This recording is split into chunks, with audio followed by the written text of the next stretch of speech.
So for those of you who are not familiar with me, I work with a lot of different people in order to help them transition to a healthier lifestyle to improve their weight and their health aspects. So I often find that when I start working with people, they're in the earlier stages of their plant-based journey.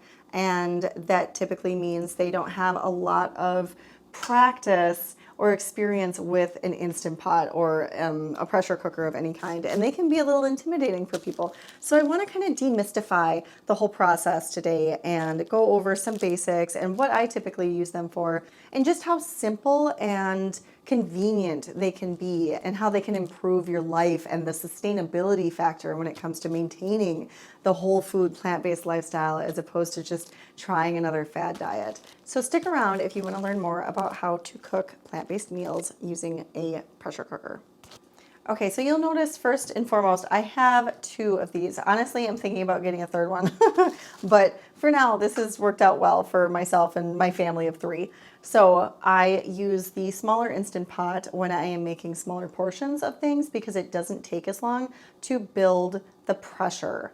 And it cleans up easier, and getting this giant thing out of my closet every time to cook something small just doesn't make any sense. But also, this is great for traveling. I will take this to the airport with me and bring it in my luggage. You can put it in the carry-on, or when you're storing your luggage underneath when you check your bag. You can take this on vacation. You can take it to friends' houses. I carry this thing everywhere I travel. It is so beneficial to just throw things in the Instant Pot instead of worrying, is there going to be a stove? Is there going to be a slow cooker or a microwave? You just use this thing to either heat up your food or cook your food. And then the larger Instant Pot is for when I'm batch cooking. So when I'm making really large quantities of something, and it's going to be more efficient to utilize just using one batch in the giant pressure cooker than it would be to use a bunch of smaller batches in the small pressure cooker. But by all means, you don't have to have 2 pressure cookers. It's just more convenient for me because I make all my meals at home. Always, very rarely, maybe 2-3 times throughout the year, I'll dine out. But if you are in the market, just know that this thing was like $30. It's an Insignia, so it's like an off-brand, and it's rather affordable. And then this, the Instant Pot, was I think $70 or $80 when I bought it. And yes, these are rather old. This is, gosh, maybe 4 years old now, 3.5 years old. And this one is about 1.5 years, maybe 2 years at most. So they last a really long time. And like I said, I use them practically daily. So they are rather hardy. They're rather robust. So naturally, when I first got these items, they were terrifying. They look like some kind of bomb. The pressure builds up. You don't know what to do. They make all sorts of beeping noises. You don't know if it's counting down. You just have to get comfortable with the fact that there's going to be a new strange device in your kitchen, and it's just doing what it's supposed to do. It's building pressure and releasing pressure. Nothing's going to happen. Nobody's kitchen is going to explode. You're going to be just fine.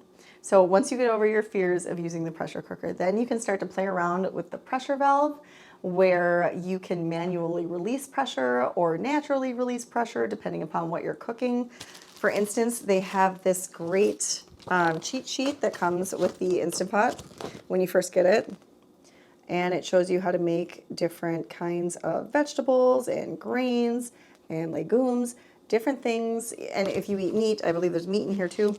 There's different things that you'll want to know right away. You won't want to, look up online every time you want to find something, because the pressure cooker is great for a lot of different preferences, but it's not perfect for everything. So you're still going to use your stove. You're still going to use your oven. It's all about exploration at this point.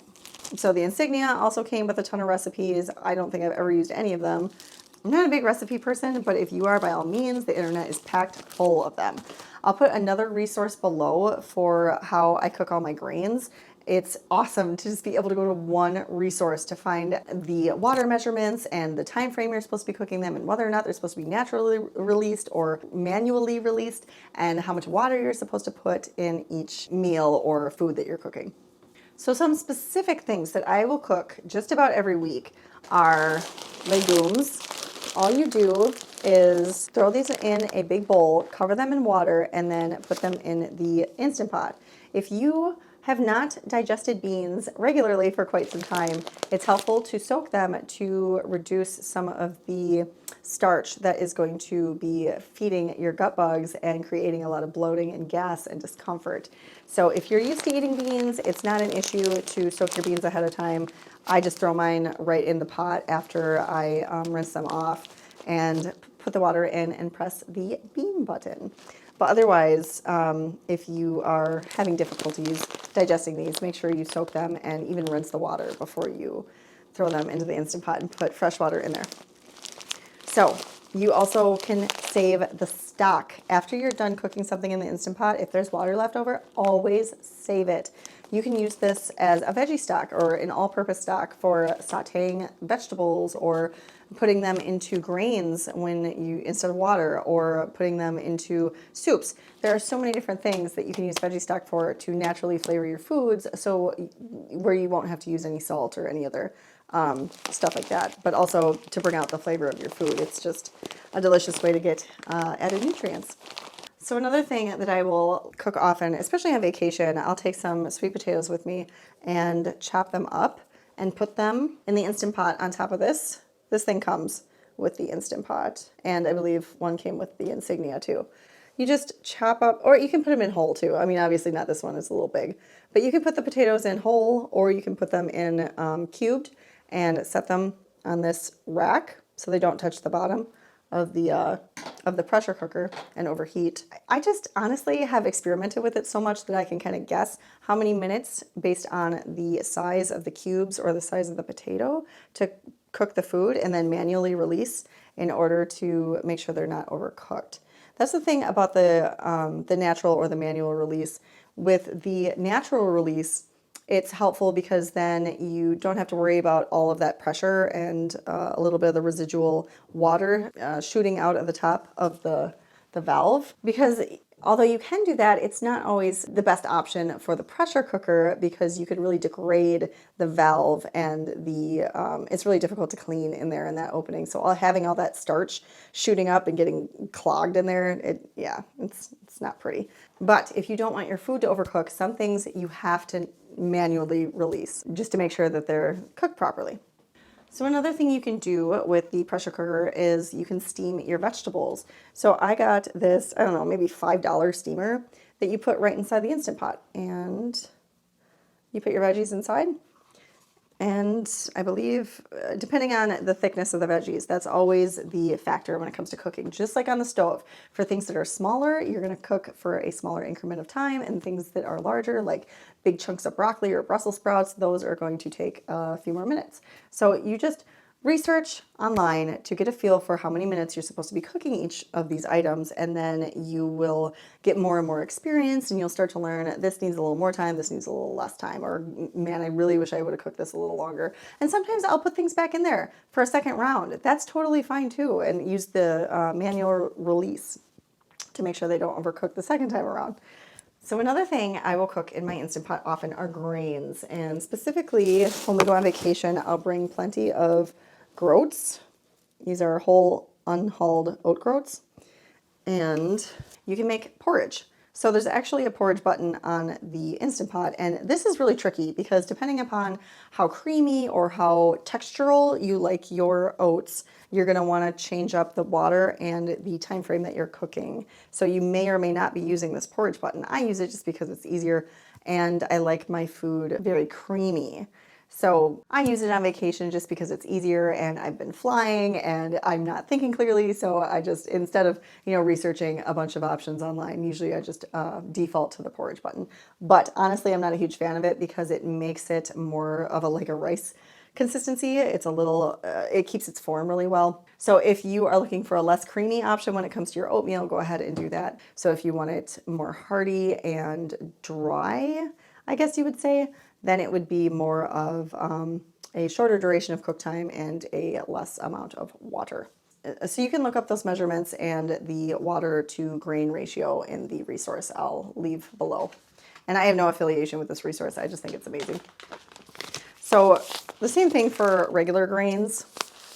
That resource will provide you information on the water and the time frame that you'll want to cook all of these foods. and for what quantity of grain you'll want. So I cook my millet, my amaranth, my quinoa, my teff, my sorghum, everything and anything that's gluten-free, of course, because I have to eat gluten-free. Then I use it in the Instant Pot. It is so much more flavorful. That's the other thing too. Not only is this saving you a ton of money, but all your food is going to taste better. Everything that comes out of this Instant Pot is amazing. So get comfortable with it and experiment and practice until you feel proficient, because it's a skill, just like anything else you had to learn in the kitchen. Just, set some time aside in your week and figure it out. So the last two things I typically cook in my pressure cookers are more meal-based options. So for the larger one, like I mentioned, I will cook my giant batches of soup in here on a weekly basis in the wintertime, and my whole family will live off them throughout the week. And each week we will alter them to some extent, either the seasonings or the grains or the beans or the potatoes or the veggies. You can make a million different kinds of soups just by pressing the soup button in the Instant Pot. It's that simple.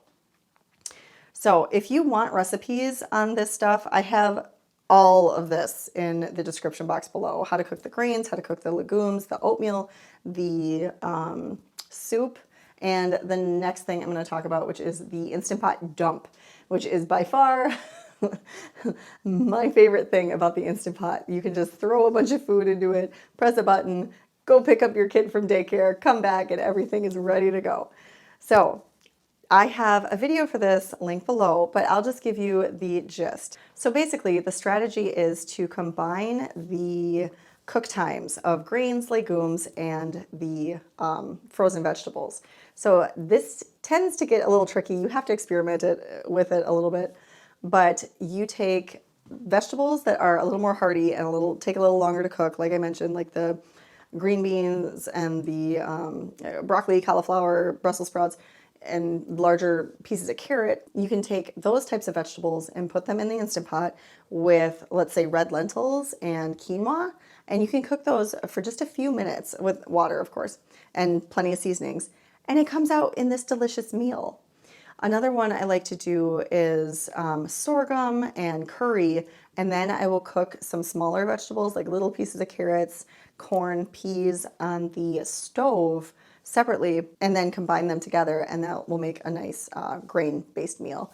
So there are so many different ways you can do this. You could do this with potatoes as well. You don't have to use grains because a lot of the grains do cook longer. But if you use like amaranth, that only takes 5 minutes in the pressure cooker. So if you use amaranth along with some of the more hearty vegetables, then your vegetables won't be overcooked and your grains will be perfect. And millet, I believe, takes 10. Yeah, this is 10 minutes. So it's a little bit longer. Your vegetables might be a little more overcooked. So just these are the things you want to think about when creating meals in the Instant Pot. How long does each item take to cook? How much water is involved with each item? And how can I get this to combine in a way that's going to be flavorful and everything comes out at the right time frame using the same temperature and the same cooking duration? So I hope this video was helpful. Experiment, get comfortable with this thing. It's going to be your new best friend. It is quite the ally on a plant-based or any healthy diet. So by all means, if you have more questions, make sure you reach out and leave them in the comments below. Or if you feel you need more one-on-one support to incorporate healthier habits, reduce your weight, improve your health longevity, then make sure you sign up for a free consultation. There's information in the description box for that, as well as if you wanted to sign up for my email list. So all the goodies are down in the description box with the resources and the recipes and the links to contact me. So I hope this video was helpful, and I'll see you guys in the next one.